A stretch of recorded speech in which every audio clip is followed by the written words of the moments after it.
Let's take a walk and talk.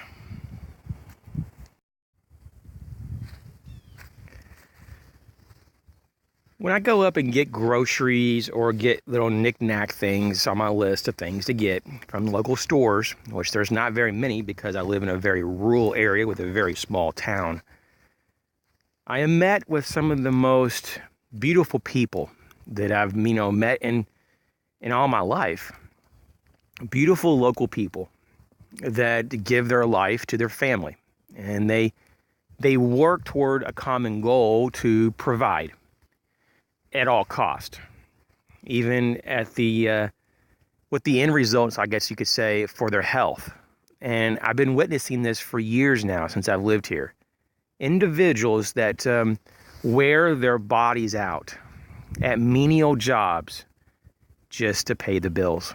And these jobs don't ever push their potential or their capabilities. It could be things that I'm sure that they wake up in the morning that they don't look forward to what they have to do, but they just go ahead and do it anyways because they have to provide.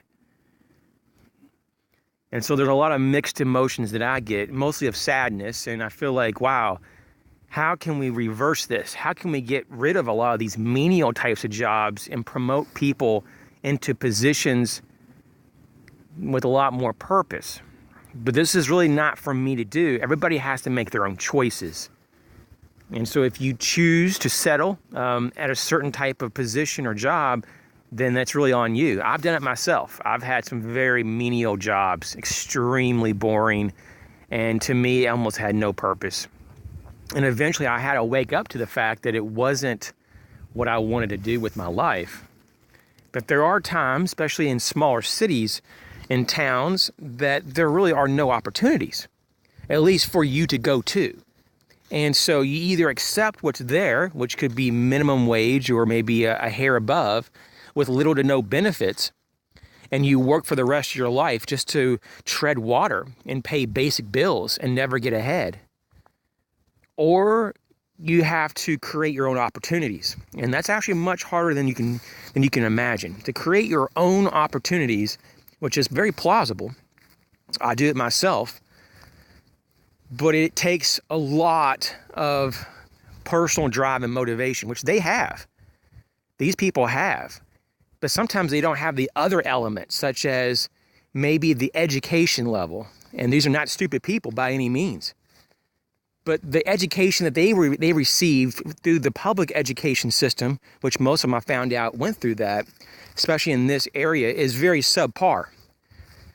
And when their parents weren't educated, it's a trickle-down effect. And so you have a multi-generation breakdown of education. And it causes massive problems for the country and society in general, especially for the individual families. Because you're not able to actually provide those opportunities for yourself if you wanted them. And so, this is kind of like something that we're running into in the last few decades more and more, that people are getting stuck into menial jobs, or the pay is just enough to pay bills, but there's really no satisfaction.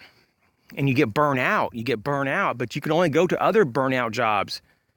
And before you know it, you exhaust those job pools. And then you're like, man, what next? What next? So how do we overcome this?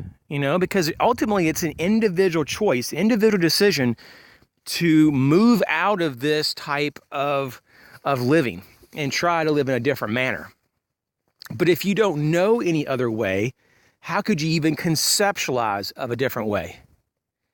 So if you're in this situation, I guess the best thing I could tell you to do is to look around you and look at the people that are either in your life or surround you that are living the life closer to what you would wish to live.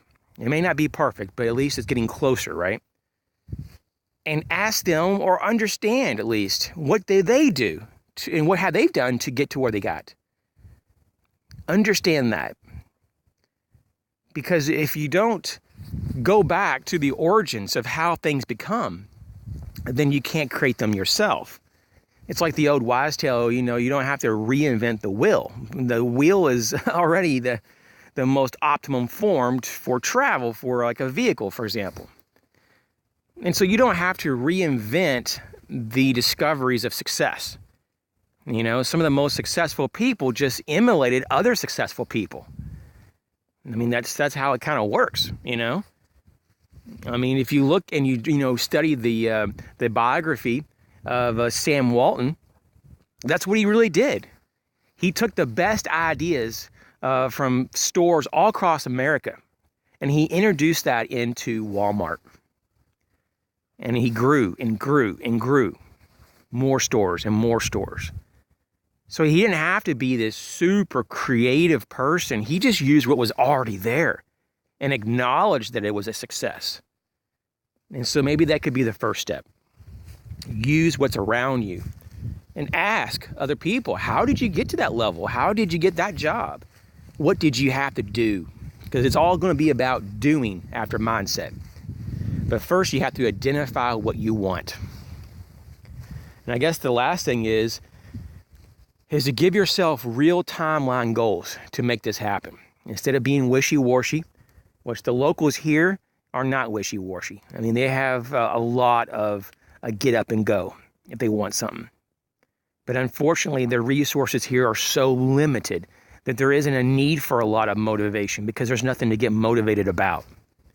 And we got to stop looking at things in a limited resource fashion. Because if you know what you want and how to get it, you can create opportunities and become resourceful. Not just looking for resources, but you can become resourceful and find a way. Now that sounds very vague and, okay, it's very abstract. But I can tell you though, I didn't understand anything about YouTube just a matter of months ago. Okay, I don't know how long it's been, 6 or 7 months maybe? I can't even remember, since I've actually started making videos like this. And I was lucky to even figure out how to put a video up on the web because I'm not like tech savvy like that. I was raised in an age that, computers were just being introduced into high school, okay? So I'm a little older than you may think. It's just my voice sounds kind of young, because I try to live a young life. But I can tell you though, man, that I had a struggle to figure all this out. Even this kind of what people would consider basic video editing, even for this video here, it took me a while to figure it out by myself. Of course, I don't actually have a computer. That kind of makes it more difficult. So everything is done on my phone. But guess what? I was trying to be resourceful and not just worry about, do I have the resources to do it? Because sometimes you never will have the resources. So you have to go and move around and figure out a way around. If you don't have something, how can you still obtain the objective? And it's the same thing for your life path. People can't just tell you your purpose. You actually have to dig deep and find it for yourself. You create your own purpose. That is the meaning of life. To create your own purpose. And that's going to be the purpose that drives you. Because do you really want someone else to tell you how to live your life? Thanks for watching.